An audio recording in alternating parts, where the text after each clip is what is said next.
Good evening, and welcome to another chapter in Travels with Matilda. Tonight, we explore lovely St. Augustine, Florida. When we visited St. Augustine this summer, we took advantage of the fine weather and took a Ripley's Believe It or Not ghost train tour, and then explored the 400-year-old fort, Castillo de San Marcos. But before we launched our film cruise to these locations, we stopped by the famous St. Augustine Lighthouse. The view from the top is breathtaking. Constructed in 1860, the lighthouse has been a navigational aid for almost 150 years and is still listed on navigational charts as an aid to mariners. Getting around in St. Augustine is convenient, as the trolley operates 7 days a week from 9 a.m. until 5 p.m. These trolleys make a continuous circuit throughout the city, stopping at locations that make shopping and snooping through the shops easy. And while you're riding the trolley, you can see one of the oldest structures in the oldest city in the United States. St. Augustine is also one of the homes of the National Guard, and the trolley passes right in front. If you choose to walk the streets, there's quite a bit to see, including small alleys with shops that have some interesting items for sale.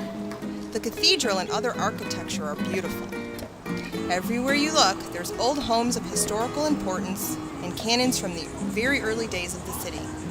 The oldest schoolhouse in the United States is located here.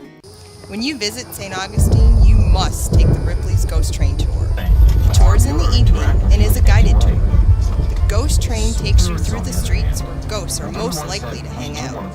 We walked through a very old neighborhood while our guide showed us a haunted house and told us of lovers dying and murder stories. Our trolley took us to an old cemetery where our guide talked of a child ghost still looking for her playmates.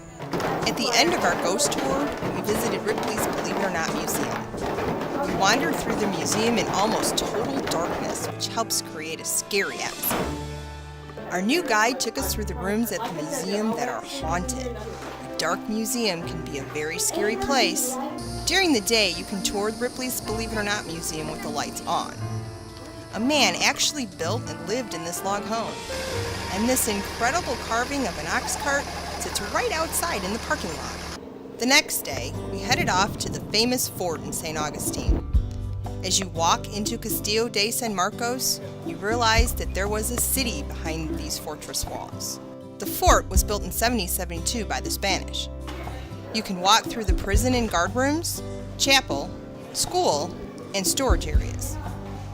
The fort was mainly built to protect the Spanish from pirates. You can climb a long flight of stairs and tour the ramparts. There, you will see cannons, howitzers, and rifle tower. You must also stay and witness the ceremonial firing of the cannon. The Spanish practiced this ritual daily. As you leave the fort, you notice a dry moat. It served as a major obstacle to infantry attacking the Castillo. Livestock were also kept here during times of the attack. All in all, St. Augustine is a very fun place to visit, with shops, history, food, and spectacular views. Visit it soon.